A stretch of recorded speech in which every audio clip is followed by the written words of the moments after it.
Baik, Assalamualaikum warahmatullahi wabarakatuh. Eh, Pada video kali ini saya akan memaparkan laporan Monef internal tahun 2026 dari penelitian kami yang berjudul Optimization of Boosting Method with eh, Data Balancing Approach, a Comparative Study on Imbalanced Dataset. Penelitian ini disusun oleh tim pengusul yang beranggota pertama Firman Asarudin sebagai ketua, yang kedua saya sendiri Abdul Mizwar Arahim anggota ke 1, dan yang terakhir yaitu Nur Wijayati anggota kedua. Penelitian kami ini dilatar belakangi oleh beberapa poin. Tentunya yang pertama adalah terkait dengan dataset kesehatan ini sering mengalami ketidakseimbangan kelas. Nah, dampak dari dataset yang mengalami ketidakseimbangan kelas atau lebih dikenal sebagai imbalance class itu tentunya distribusi data yang tidak merata. Dengan data yang tidak merata ini berimpact atau efeknya itu model cenderung bias pada kelas mayoritas. Nah, bias pada kelas mayoritas ini tentunya model hanya mengenal pada kelas yang jumlahnya lebih banyak daripada kelas yang jumlahnya sedikit. Nah, kalau kita berbicara terkait dengan bidang kesehatan, tentunya kondisi-kondisi yang terjadi itu harusnya model akurat dalam melakukan klasifikasi, tidak hanya pada satu kondisi saja. Nah, yang kedua yaitu model gagal mendeteksi kelas minoritas secara optimal. Nah, ini efek atau dampak dari poin yang pertama. Nah, ini banyak kasus minoritas yang tidak terklasifikasi ketika terdapat kondisi data yang mengalami ketidakseimbangan kelas. Jadi, kelas minoritas itu diasingkan begitu. Nah, yang berikutnya yaitu terkait dengan efek dari model gagal mendeteksi kelas minoritas secara optimal, itu efeknya adalah risiko kesalahan diagnosis meningkat. Nah, jadi kalau seumpama seseorang terindikasi penyakit itu berada pada kelas minoritas, maka model kemungkinan besar tidak mampu melakukan diagnosa yang tepat pada kelas tersebut, dan akhirnya risiko kesalahan diagnosisnya meningkat. Yang ketiga yaitu metode sebelumnya belum mengatasi imbalance secara komprehensif. Nah, ini kami sudah melakukan riset terhadap riset-riset terdahulu yang relevan dengan riset kami. Ternyata terdapat beberapa riset yang belum mengatasi imbalance secara komprehensif. Nah, dampaknya ketika kita tidak melakukan penanganan terhadap imbalance, maka kedua poin yang tadi saya sampaikan itu bisa terjadi. Selain itu kejadian yang bakalan terjadi yaitu penanganan data tidak optimal. Nah, efeknya akurasi model tetap tidak stabil atau kurang maksimal juga. Nah, masih banyak metode yang bisa digunakan atau dieksperimen pada kondisi dataset yang tidak seimbangan. Baik atau tidaknya itu kita perlu lakukan yang namanya eksperimen terlebih dahulu. Nah, dan di penelitian-penelitian sebelumnya itu masih terbatas. Ada yang menguji cuma satu metode saja, ada yang menguji dua, dan sebagainya. Ternyata metode untuk mengatasi mengatasi imbalance class itu banyak. Baik atau tidaknya kita perlu melakukan pengujian. Nah, pada poin yang terakhir yaitu diperlukan pendekatan yang lebih efektif untuk meningkatkan akurasi. Nah, maka dengan itu di penelitian kami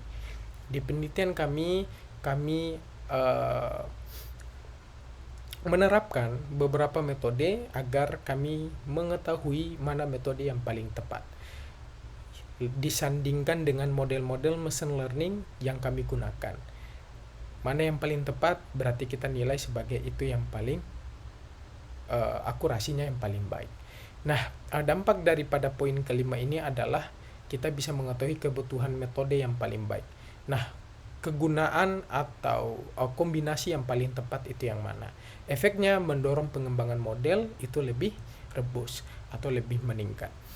Nah, berikutnya yaitu kita masuk pada tujuan penulisan dari Monef penelitian. Laporan Monef penelitian ini kami memiliki tujuan eh, di antaranya yang pertama adalah menganalisis performa metode boosting pada klasifikasi data tanpa balancing.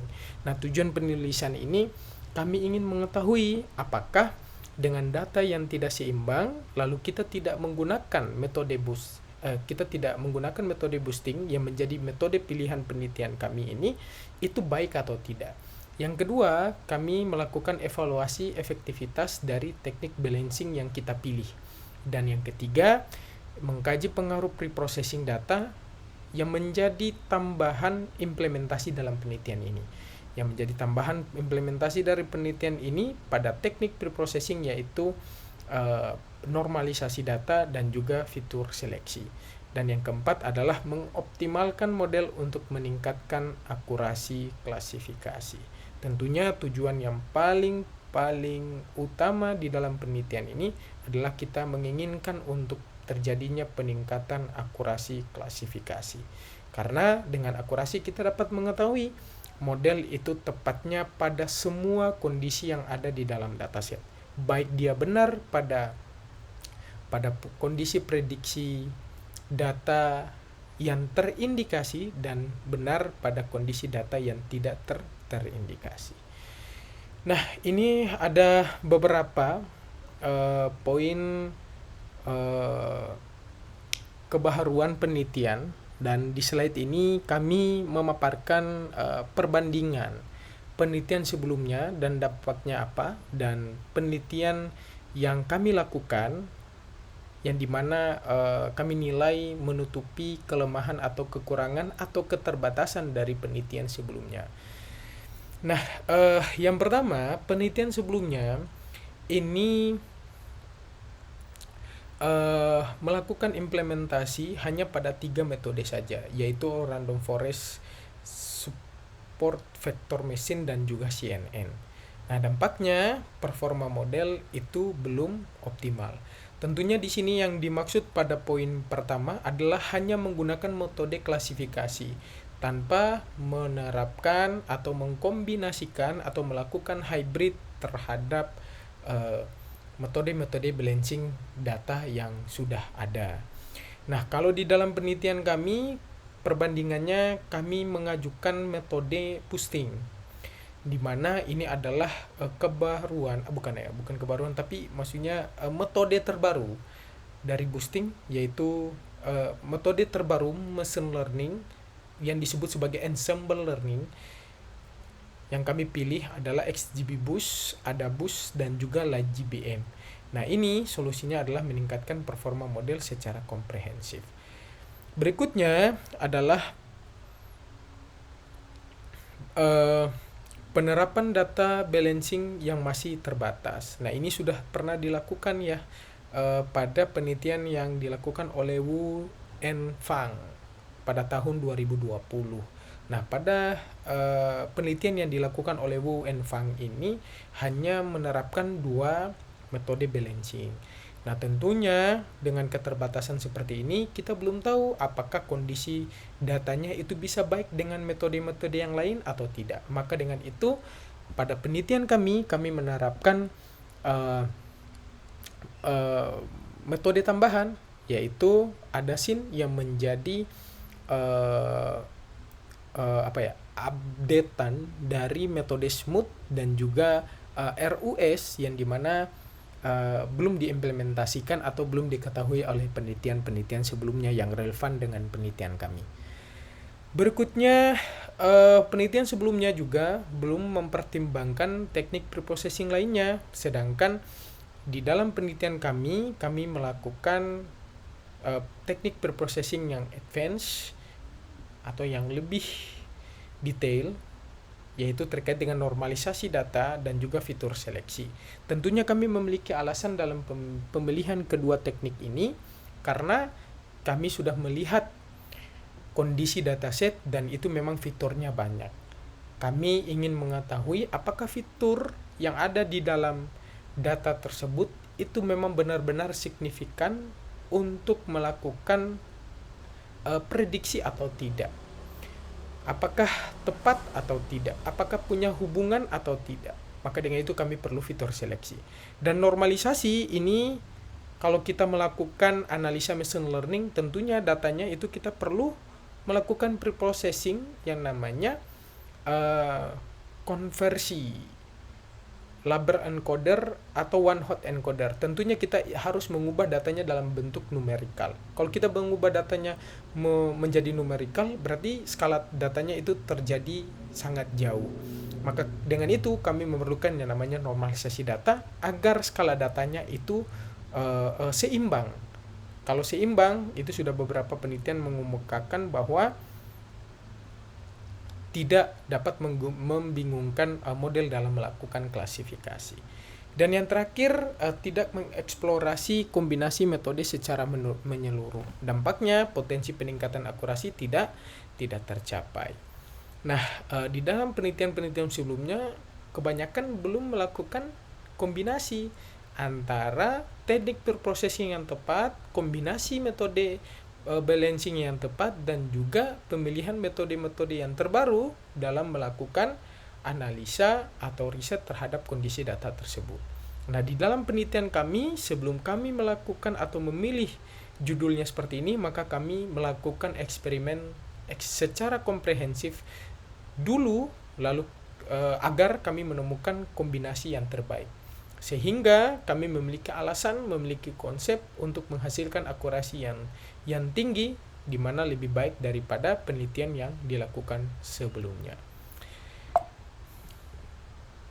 Nah, ini beberapa metode penelitian atau tahapan penelitian yang kami lakukan. Yang pertama adalah pengambilan dataset. Nah, dataset yang kami gunakan adalah dataset Helkar, yang dimana dataset Helkar ini bisa ditemukan secara publik. Dataset ini bersifat multi-class. Lalu kondisi dari dataset ini adalah terjadinya imbalance atau ketidakseimbangan. Berikutnya, setelah kami melakukan pengambilan dataset, kami menerapkan teknik preprocessing data. Di sini ada encoding, yang dimana kami melakukan konversi data menjadi numerikal.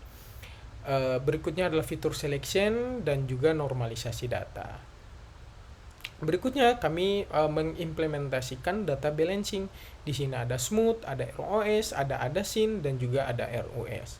Berikutnya algoritma yang kami terapkan untuk melakukan klasifikasi adalah XGBoost, AdaBoost, dan juga LikeGBM. Setelah itu kami lakukan splitting data, yaitu 70% data training dan 30% data testing.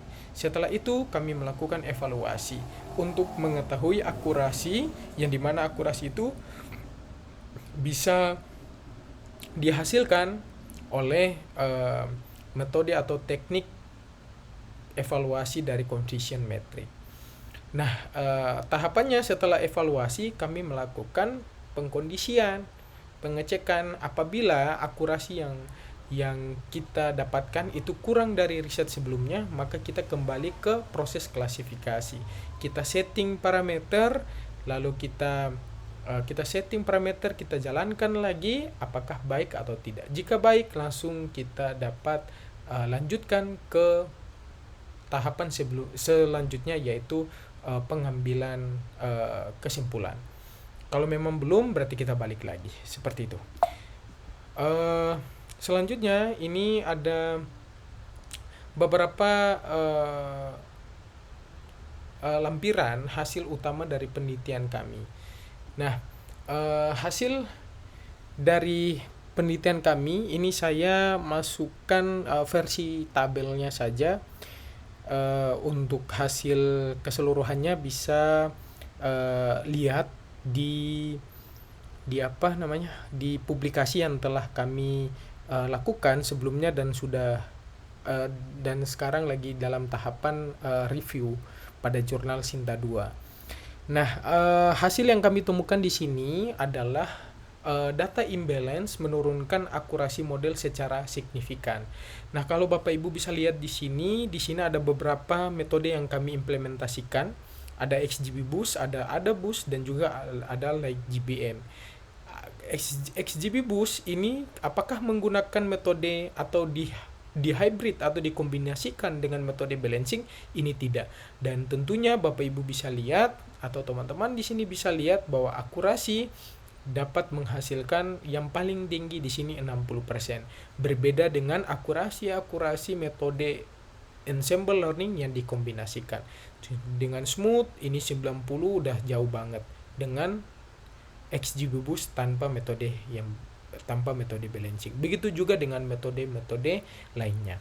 Berikutnya, ini Bapak Ibu, kami sudah simpulkan bahwa tanpa balancing ini memiliki akurasi hanya sekitar 49 sampai 60. Dengan kita menggunakan atau mengkombinasikan dengan balancing, akurasinya meningkat drastis hingga 90 sampai 99%.